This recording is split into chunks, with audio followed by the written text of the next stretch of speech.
దీక్షా దివస్ అనేది ఒక చరిత్రాత్మకమైన రోజు. ఖమ్మానికి కూడా చరిత్రాత్మకమైన రోజు. ఖమ్మంలో వ్యక్తులు ఉద్యమ కార్యక్రమంలో పాల్గొన్నారు, కానీ పెద్ద ఎత్తున ప్రజలు పాల్గొనలే, పెద్ద ఎత్తున రాజకీయ పార్టీలు పాల్గొనలే. కానీ చరిత్ర పుటలో లిఖించుకోవాల్సి వస్తే ఖమ్మాన్ని తీసివేయలేని పరిస్థితి కూడా వచ్చింది. ఎందుకోసం అంటే కేసీఆర్ గారిని అరెస్ట్ చేసి తీసుకొచ్చి ఖమ్మంలో పెట్టడం, జైల్లో పెట్టడం, తర్వాత హాస్పిటల్ తీసుకురావడం, ఇక్కడ వైబ్రేషన్, తిరగబడిన తీరు, మద్దతు ఇచ్చిన తీరు, ఇది కూడా భద్రత కాదు. ఖమ్మంలో కూడా అగ్ని పుడుతోంది, ఇక ఖమ్మంలో ఉంచడానికి వీల్లేదని నిమ్స్కి వేగంగా తరలించారు. అంటే తెలంగాణ రాష్ట్ర సాధనలో మర్చిపోలేని ఒక పుటని, ఒక చరిత్రని మనం ఖమ్మం కూడా ఇచ్చినట్లయింది. అందుకనే ఈరోజు దీక్షా దివస్ అనేది ఖమ్మంలో ఒక వైబ్రేషన్, ఒక ఉత్తేజం, బలమైన ఆకాంక్ష నెరవేర్చిన సుదినాన్ని మనం ఖచ్చితంగా ఇక్కడ జరుపుకోవాలనుకున్నాం. అద్భుతంగా ఈ యొక్క వేదిక ఏర్పాట్లు కానీ, భోజన ఏర్పాట్లు కానీ మన నేతలు కూడా చేశారు. నాయకుడు ఎంత కీలకం అనుకుంటున్నారు? కుటుంబ సభ్యుడు, ఒక కుటుంబానికి విజయం ఎంత పతాక శీర్షికల్లోకి తీసుకెళ్తుందో, కుటుంబ ముఖ్యుడు ఒక పెద్ద కనుక ఉంటే ఆ కుటుంబం చరిత్ర పుటలో ఎలా నిలిచిపోతుందో, ఈ రాష్ట్రానికి తెలంగాణ ఉద్యమానికి కేసీఆర్ అలాంటి వాడు. మనం చూసాం 1969లో బ్రహ్మాండంగా ఉద్యమం లేచింది. నాడు టీవీలు లేవు, సెల్ ఫోన్లు లేవు, ఫోన్లు లేవు, బస్సులు సరిగా లేవు, ట్రాన్స్పోర్టేషన్ లేదు, పేపర్లు సరిగా చదవకపోయేది. కానీ లక్షలాది మంది ప్రజలు మొత్తం ఉత్తేజితులై ఒక్క తాడి మీదకి వచ్చి బ్రహ్మాండంగా ఉద్యమం తెలంగాణ కోసం చేశారు. ఊచకోత కోశారు. ఎంతమంది విద్యార్థి నాయకుల్ని పోలీసులు తుపాకులతో కాల్చి చంపారు. తర్వాత ఎన్నికలు వచ్చాయి 71లో. టీపీఎస్ 11 మంది పార్లమెంట్ సభ్యులు కూడా గెలిపించారు. కానీ నాయకుల్లో నిబద్ధత లేదు. పార్టీలు మారారు, ఉద్యమాన్ని చేతులెత్తేశారు.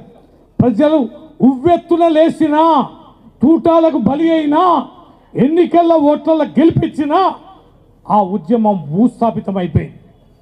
ఏంటి కారణం? నడిపించే నాయకుడు లేకపోవడం. నడిపించే నాయకుడి కొరతతో నాడు తెరమరుగైన ఉద్యమం తిరిగి 69 తర్వాత 2001లో సమైక్య పాలనలో చంద్రబాబు గారి నాయకత్వంలో డిప్యూటీ స్పీకర్ ఉన్న కేసీఆర్ గారు శాసనసభలోనే తెలంగాణ పదాన్ని వాడకూడదని నిషేధించిన రోజుల్లో, జై తెలంగాణ అనే నాయకత్వం బయటికి రాలేని రోజుల్లో, ఉద్యమానికి బీజం లేని రోజుల్లో ఉన్నతమైన పదవిని వదిలేసి ఒక బక్క పల్సని వ్యక్తి, కుల బలగం లేని వ్యక్తి, అర్ధబలం అంగబలం లేని వ్యక్తి సాహసోపేతంగా రాజీనామా చేసి జై తెలంగాణని గుప్పెడు మనుషులని సమకూర్చుకొని పయనమైన తీరును చూస్తే ఈ ఆకాంక్ష నెరవేరుతుందా? సాధ్యమేనా? ఎవరెవరు పోయేది? ఇగో ఇలాంటి వాళ్ళు, వీరికి ఏం ఆకాంక్ష ఉండదు. ఈ రామూర్తి ఊరికే, రామూర్తి ఉద్యమకారుడు అంటే మనిషి పులకించిపోతాడు. నీకేం కావాలని అంటే ఏది ఇచ్చినా ఏం లేదని అంటాడు. అంటే ఉద్యమకారులు ఏంటంటే ఆ రోజున ప్రారంభించిన వాళ్ళు తెలంగాణ రావాలి, తెలంగాణ వస్తుందని కానీ, వచ్చినాక ఎమ్మెల్యేలు కావాలని కానీ, కార్పొరేషన్ చైర్మన్లు కావాలని కానీ ఈ సోయి ఉన్నగా వాళ్ళు కాదు. మొదట్లో బయలుదేరిన వ్యక్తులు ఇండ్లను వదిలేసి, కుటుంబాన్ని వదిలేసి, పిల్లల చదువులను వదిలేసి, జేబుల పైసలు ఏడ దొరికితక్కడ ఎన్ని ఉద్యమాలు, ఎన్ని గటలు, రోడ్ల మీద భోజనాలు, రోడ్ల మీద కూర్చోడాలు, టెంట్లు వేయడాలు, కేసుల పాలు అవుడు, అరెస్ట్లు అవుడు, పోలీస్ స్టేషన్లో కూర్చోడు, తోటి మిత్రులను 10 మందిని తీసుకపోతే వాళ్ళకింత భోజనం పెట్టించాలి, వాళ్ళ అరెస్ట్లు అయితే వాళ్ళకి బెయిల్లు పెట్టించాలి, వాళ్ళ కుటుంబాన్ని ఆదుకోవాలి. ఉద్యమకారుల బాధ్యత ఎంత ఉండేదనుకుంటున్నారు? సమయం యవ్వనమంతా దాసోహం అయిపోయింది, కారిపోయింది, ఆర్థికంగా నాశనం అయిపోయింది, ఆరోగ్యం ఖరాబ్ అయింది, కుటుంబాన్ని పిల్లల్ని చదివించుకోలేని దుస్థితి. అలాంటి ఎంతమంది బిడ్డలు కేసీఆర్ గారికి అండగా ఉండి ఈ గులాబీ కండవ కప్పుకొని కేసీఆర్ గారిని తోస్తా అంటే నేను కేసీఆర్ గారితో అత్యంత సన్నిహితంగా ఉన్నా, పొలిట్ బ్యూరో మెంబర్గా ఉన్నా, అనేక ఈ రాష్ట్రంలో జరిగిన కీలక ఘట్టాల్లో నేను ముఖ్య పాత్రధారిని. ఇట్లాంటి మంది నాయకులు పోతుంటే, రాజీనామాలు చేసిపోతుంటే, అలాంటి ఒత్తిళ్ల నుంచి 2004లో తన చతురత ప్రారంభమైంది, కాంగ్రెస్ తోటి ఒప్పందం చేసుకోవడం అనేది. కానీ ఆయనే ఈక్వేషన్ కరెక్ట్ అయింది. 26 మంది ఎమ్మెల్యేలు గెలిచారు. కేంద్రంలో కాంగ్రెస్ వచ్చింది, రాష్ట్రంలో కాంగ్రెస్ వచ్చింది. కేంద్రంలో మనం అధికారంలో చేరాం, రాష్ట్రంలో అధికారంలో చేరాం. ఇంకా తెలంగాణ ఊసులేదు. ఎక్కడ తెలంగాణ? మీరు ఎమ్మెల్యేలు అయ్యారు కదా, మీరు మంత్రులు అయ్యారు కదా, మంచిగా కూర్చోండి, సుఖంగా అనుభవించక వెనకే ఎవరు పుట్టిన తెలంగాణ? ఆ డెవలప్మెంటా? ఆ చేద్దాంతి? కరెంటా? ఆ ఇద్దాంతి? నీళ్ళ? ఆ ఇద్దాంతి? మీరైతే కాస్త సుఖపడండి అని. ఎమ్మెల్యేలుగా గెలిచినాక, మంత్రులు అయినాక రాజీనామాలు చేస్తున్నారండి. ఒక కార్పొరేటర్ని చేయమనండి, ఒక సర్పంచ్ని చేయమనండి, ఓ పార్టీ అధ్యక్ష పదవి చేయమనండి, గ్రామ పార్టీ అధ్యక్ష పదవికి నేను రాజీనామా చేస్తాను. అరే వేదిక మీద వీలపోతే నేను ఉండాలా పోవాలా అంటాను. అలాంటి రోజుల్లో ఎమ్మెల్యేలుగా రాజీనామా ఇప్పించాను. 16 మంది ఎమ్మెల్యేలను గుంజుకోండి వైఎస్ఆర్. ఖబర్దార్ తెలంగాణ లేదేం లేదు మూసుకోండి అని అన్నాడు.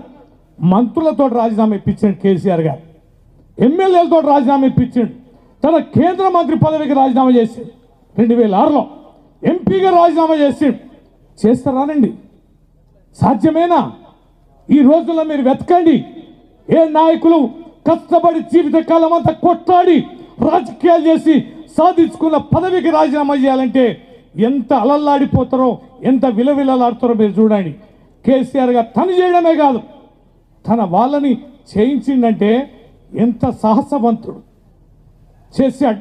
ఈ కాంగ్రెస్ ఇయర్ తేలిపోయింది. ఈ కాంగ్రెస్ ఉన్నంత కాలం కాదని 10 ఏళ్ళు గోసబుచ్చుకున్నారు. 2009లో మళ్ళీ మహాకూటమి సమైక్యవాదాన్ని వినిపించే కరడు కట్టిన తెలుగుదేశంతో జై తెలంగాణ అనిపించి ఢిల్లీకి ఉత్తరం ఇప్పించి కరడు కట్టిన సమైక్యవాదాన్ని వినిపించిన సిపిఎం తోటి కూడా జై తెలంగాణ అనిపించి సిపిఐ తోటి అనిపించి మహాకూటమి ఏర్పరిచి తెలంగాణ రాష్ట్ర సాధనకి ఇదొక మార్గం అనుకుంటే ఓడించారు కదా. మళ్ళా తెలంగాణ ఇవ్వని అదే కాంగ్రెస్ని గెలిపించారు. ఈటెల రాజేందర్ కూసోవా, నీ తల ఏడబెట్టుకుంటావు, నువ్వు పోటీ చేసిన ఎమ్మెల్యేలు ఎంతమంది, నువ్వు గెలిచింది ఎంతమంది, బుద్ధి లేదు, కూసో అన్నాడు వైఎస్ఆర్. అట్లాంటి వైఎస్ఆర్నే ఈ రాష్ట్రంలో మళ్ళా గెలిపించారు, మా కూటమిని ఓడించారు. మళ్ళీ కేసీఆర్ గారు రోడ్డు మీద పడ్డారు. మళ్ళా ఎమ్మెల్యేలతో రాజీనామా ఇప్పించాడు. మళ్ళీ 2010లో ఉప ఎన్నికలు. మళ్ళా ఉప ఎన్నికలలో ఎంతమంది? 16 మందిని నిలబెడితే 8 మంది. ఏది 2008లో రాజీనామా చేశారు, సగం పోయినాయి. 2010లో మళ్ళా మనం కూడా గెలవలే. ఎన్నిసార్లు రాజీనామాలు, ఎన్నిసార్లు ఉప ఎన్నికలు, ఎన్నిసార్లు ఈ మెప్పించాలంటే చిన్న విషయమా? ఆయన వ్యక్తిత్వాన్ని మాట్లాడడం, ఆయన క్యారెక్టర్ మీద మాట్లాడడం, ఆయన డబ్బులు ఉద్యమం కోసం అక్కడక్కడ అప్పులు తీసుకుంటే మొత్తం కోట్లాది రూపాయలు కమాయించుకుంటుండని. ఆయన సొంత ఇల్లు ఒకటే ఒక్క ఇల్లు హైదరాబాద్ ఆయనకుంది, నందినగర్లో ఇప్పుడున్న ఇల్లు. దాన్ని 4 సార్లు మార్టిగేజ్ చేశాం. మార్టిగేజ్ చేసి ఇంటి ముందు గొడవ చేసే అప్పులకి మళ్ళీ ఇవ్వడం. కేసీఆర్ గారు ఉన్న ఇల్లు లేకపోతే ఎట్లా అని మళ్ళీ కొంతమంది కలిసి మళ్ళా అప్పు తెచ్చి మళ్ళీ ఇల్లు ఇవ్వడం.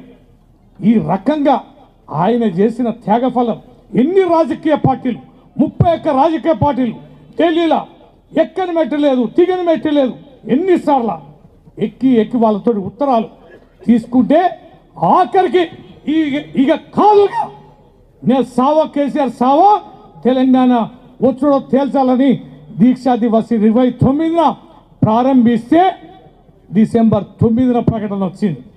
వచ్చిన ప్రకటన తర్వాత జరిగిన విషయాలు మీకు తెలుసు కదా. ఎంతమంది రాజీనామాలు, సెన్సెక్స్ లాగానే ఈయన లేసుడు.